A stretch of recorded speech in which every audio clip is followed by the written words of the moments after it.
imagine trying to talk 600 people into helping you drag a 50-ton stone 18 miles across the countryside and muscle it into an upright position, and then saying, "Right lads, another 20 like that, then we can party."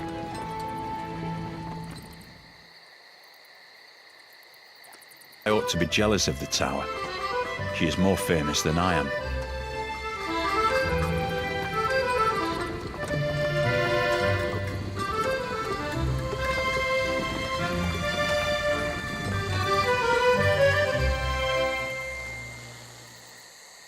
The whole palace complex is built along a central axis, the axis of the world.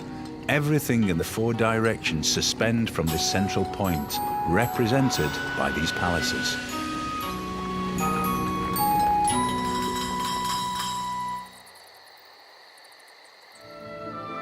From the height of these pyramids, 40 centuries look down on us.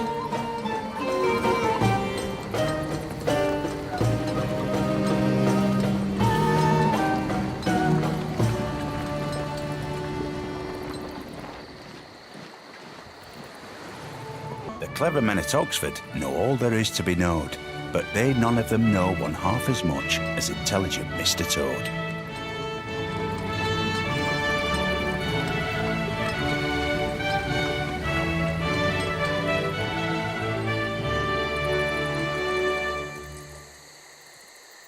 An opera begins long before the curtain goes up and ends long after it has come down. It starts in my imagination, it becomes my life, and it stays part of my life long after I've left the opera house. Don't watch the big clock. Do what it does. Keep going.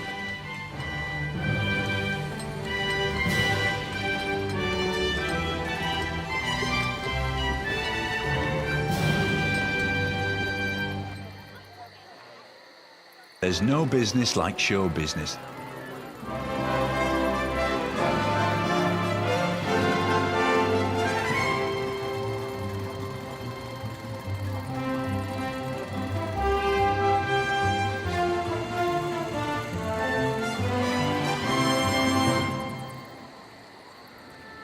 Thus, the sculpture serves to give people one thought. Everything is in God's hands.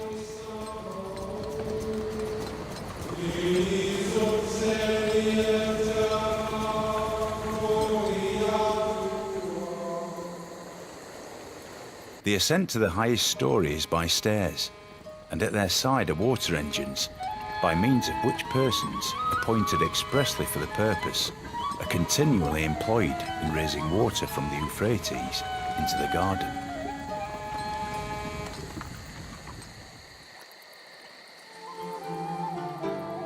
I sprang upon the swift ship in the form of a dolphin.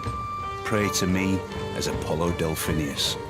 Also the altar itself shall be called Delphinius and overlooked forever.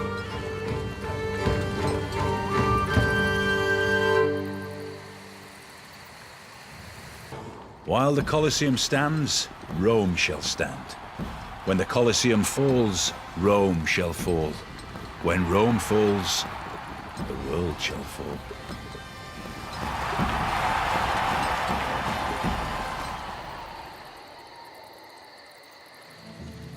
Petra is a brilliant display of man's art history in turning barren rock into majestic wonder.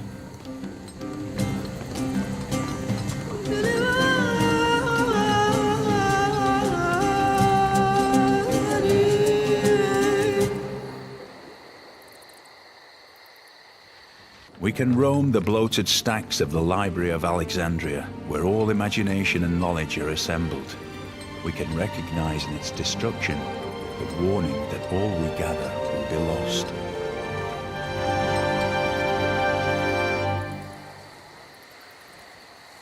It is a beautiful and important monument and an international intercultural treasure. Unless and until it can be shared by both religions in harmony, which would be a grand idea, it should remain a secular building, honoring both religions who have made it beautiful. Everything here appears calculated to inspire kind and happy feelings, for everything is delicate and beautiful.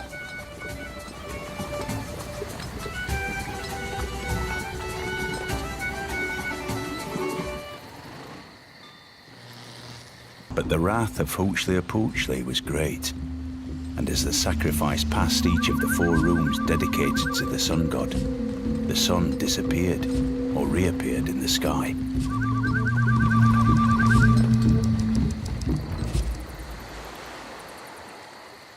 There were 7 wonders in the world, and the discovery of the terracotta army, we may say, is the 8th miracle of the world.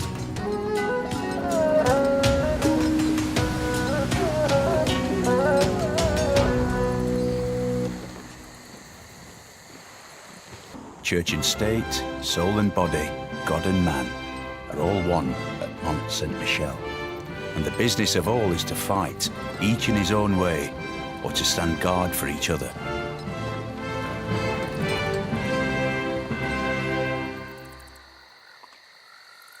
Bolshoi Ballet is a universe of the imagination, a place of magic and enchantment, beauty and romance.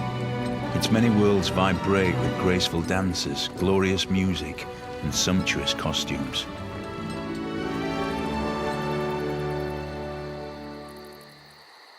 In a dusty, bustling corner of the Indian state of Bihar, there is a magical place that one might think of as the hub of Buddhism.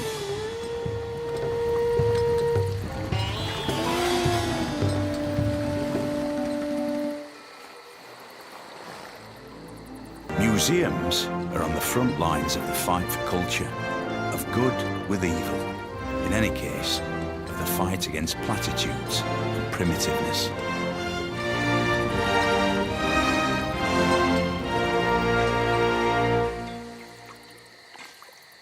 At Rhodes was set up a colossus of 70 cubits high, representing the sun.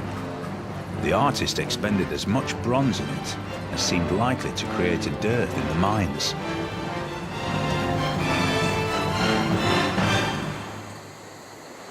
This lighthouse was the cynosure of all eyes.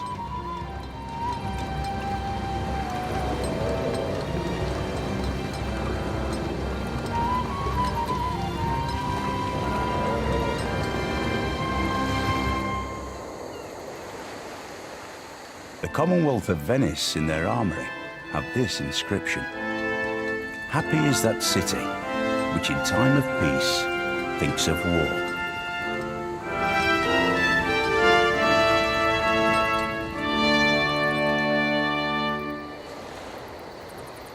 Down through its history, only 3 people have managed to silence the Maracana: the Pope, Frank Sinatra, and me.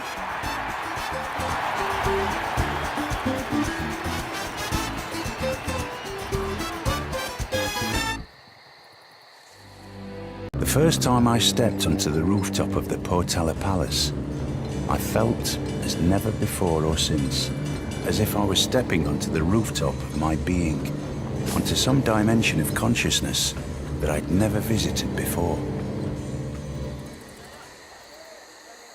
The Great Ball Court is also very impressive.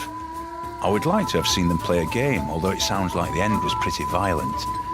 I think it was safer to be a spectator.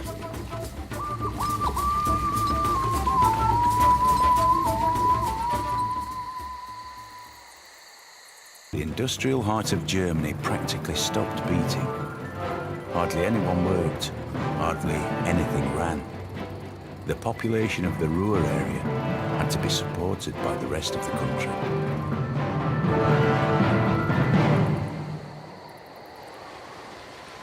King Solomon gave the Queen of Sheba all she desired and asked for, besides what he had given her out of his royal bounty. So she turned and went to her own country, she and her servants.